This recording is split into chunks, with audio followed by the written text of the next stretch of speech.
You're listening to Eating for Eden, episode 44.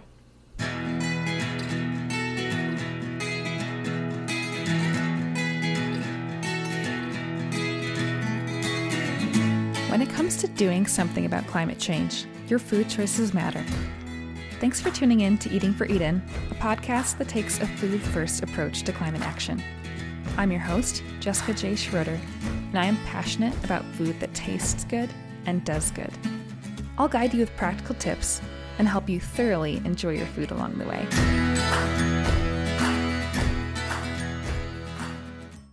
Before we dive into today's episode, I wanted to welcome your feedback.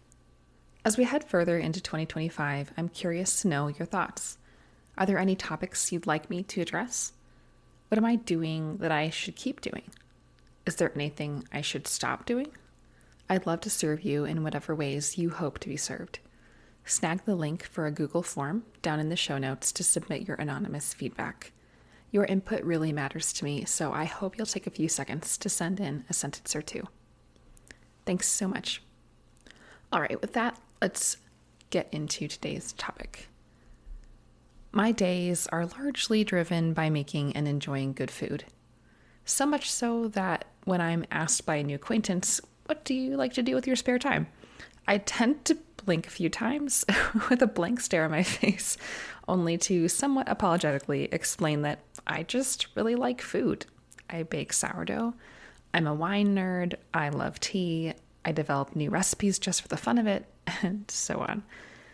Don't get me wrong, I love a good mountain hike, but more often I'm planning ahead in my mind what restaurant I want to visit or what I want to cook for the friends we're hosting next month than what hike I hope to conquer next. But I digress. Returning to where I began, my days are largely driven by making and enjoying good food. But what is good food exactly? While taste, and therefore enjoyment, is certainly part of it, it is much richer than that. I define good food as food that is delicious, good for our bodies, and good for the environment, including the social environment. In other words, all people, love of neighbor, call it what you will. Food that is good for our bodies only may be nourishing, but it may lack environmental care and therefore be unsustainable or destructive. If it fails to care for our global neighbors as well, it may be unethical or unkind. Plus, while food may be both good for the body and the environment, it may still lack delectability. Such a lack renders it merely utilitarian, an item to fill a role, to do something. That is all. But food that does all these things and tastes good too, that food is truly good. But I haven't always thought of food this way. Let me share with you a bit of my story. I've always loved food, but nutrition often seemed to be at war with or contrary to what tasted good, what I really wanted to eat. I imagined eating healthy was going to taste like sand, cardboard, and unsweetened cranberry juice. I can recall being envious of others who evidently seemed to have a genuine preference for eating healthier things. My dear cousin, for example, even when we were little kids, would prefer fresh fruit to candy. Even at that young age, I recall wishing I had that same proclivity.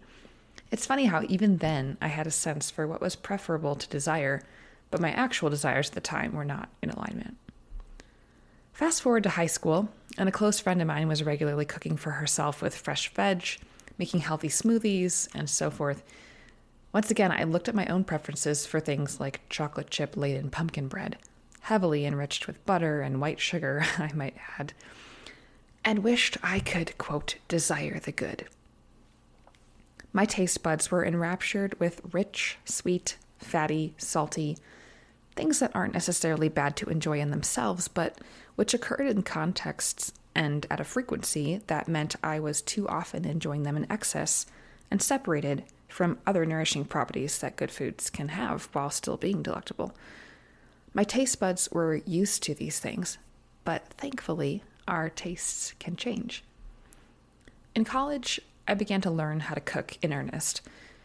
In learning to feed myself, I slowly began to pay more attention to how to feed myself well. Along the way, I fell for many a naturalistic fallacy, jumping on the full-fat dairy bandwagon, of course, king of all being grass-fed butter, and assuming that bone broth was the elixir to cure all ailments. I was seeking goodness in various forms and ways, but hadn't yet learned to carefully discern, at least in the realm of food, fact from fiction, hype from health advice, and emotion from evidence. Although it wasn't until college and grad school that I really started to dig into cooking and find a growing and more sustained love for it, when I look back on my life thus far, I can pick up a common thread at various points throughout my early years. For instance, in middle school, two of my best friends and I set ourselves the task of making a gourmet dinner. Never mind that we didn't have much cooking experience. We had a cookbook, inspiration, and the gumption to give it a go. It worked out fine. When I turned 14, I wanted a sophisticated tea party for my birthday, raising the level of elegance from my 4-year-old birthday tea party, which I mostly remember through photographs, but even that one looked quite refined. After college, I even hosted my own birthday dinner party in early grad school. I cooked all of the food, I had friends contribute the wine, and simply delighted in the shared enjoyment of good food and rich conversation among friends. And as if these experiences in the kitchen and at the table weren't enough, I decided to write my master's thesis on the theology of food and joy. The beauty of gathering over good food and enjoying the bounty of the land was intoxicating. I couldn't get enough. It began to infuse itself into every area of my life. It was actually through my research for my master's thesis that I really came to a turning point, though. What I had previously considered good food came under scrutiny. It could no longer be simply what was delicious, be that pancetta, butter-smeared bread, even duck liver pâté, veal piccata, or foie gras. I had to begin to question the sources of my food, what the larger impact was of the things I was enjoying. To that point, I'm not sure my palate had much of a conscience. I may have claimed to be Epicurean in the sense that I gave at least some thought to the later impact my food would have on my health, well, at least my waistline at the time. But in reality, I was probably hedonistic. I liked food. No, I loved food, and I often let taste be the primary driver in decision-making around food. That's not to say I didn't know there were issues with the food system, but like many of us, I preferred to keep them at arm's length. I maintained a sort of willful blindness. But when I researched for my master's thesis, and when I hit up the grocery store week after week with my new learnings jostling around in my head, something had to give. My initial concern had to do with animal welfare. I didn't want to support factory farms. This started with meat. I began to shop at a local butcher that sold only grass-fed and pasture-raised products. I also opted for grass-fed dairy, at least for milk and butter. Admittedly, I didn't learn a ton of details about these various practices. I read up some, but I mostly trusted the larger buckets of grass-fed and pasture-raised to ease my conscience. Over time, I began to learn more about nutrition as well. What was good for my body in both the short and the long term. I realized that I had been duped into believing a lot of parroted information that I simply took on as confirmation bias.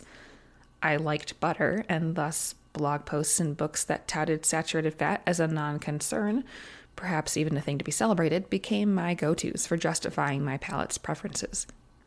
Eventually, it became clear that scientific evidence and expert consensus did not point in the direction of many of the maverick voices I had found on the internet. I realized that I could do better than sourcing my animal products from, quote, kinder methods of raising.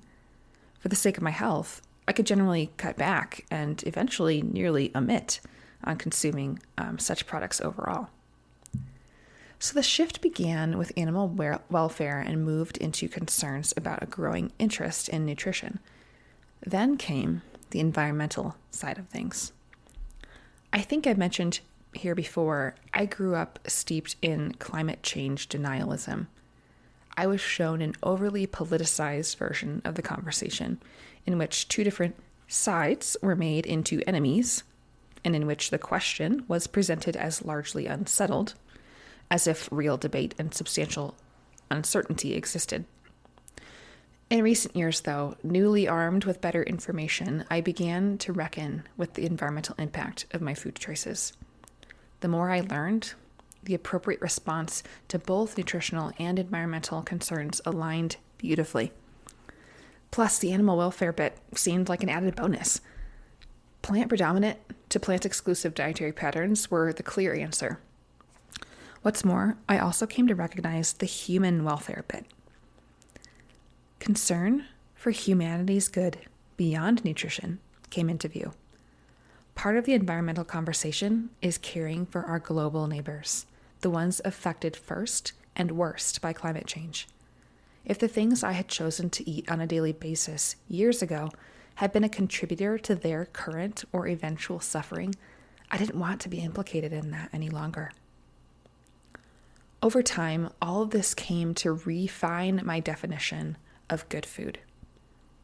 As I said at the top of the episode, I now define good food as food that is delicious, good for our bodies, and good for the environment, including the social environment.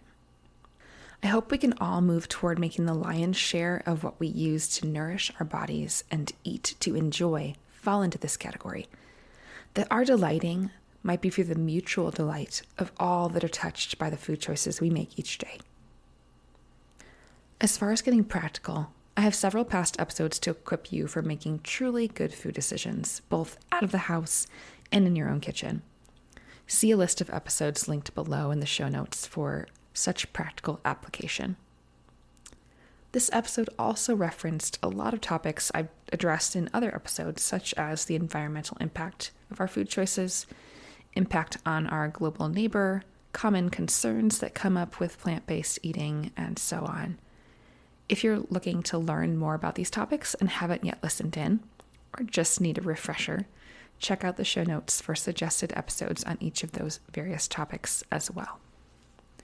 Finally, just a quick reminder that you can snag the link for a Google form down in the show notes to submit your anonymous feedback about the podcast. As I plan out what to share with you in the coming months, I'd love to hear your thoughts. Again, your input really matters to me, so I hope you'll take a few seconds to send in a sentence or two. I have optional questions in the form to prompt you, and you can say as little or as much as you'd like. Thank you again. Also, if you've been enjoying this podcast, please consider leaving a review. I'd love to grow the reach of the podcast here in 2025, and I need your help to do so. Thank you in advance. If you want recipes, head on over to eatinandme.com, where you can find a variety of delicious recipes to bring what you're learning into the kitchen. Finally, become an email subscriber on Substack to have new podcast episodes delivered right to your inbox. If you appreciate the work I'm doing, you'll even have the option of becoming a paid subscriber. That's all for now, friends. Until next time, be well.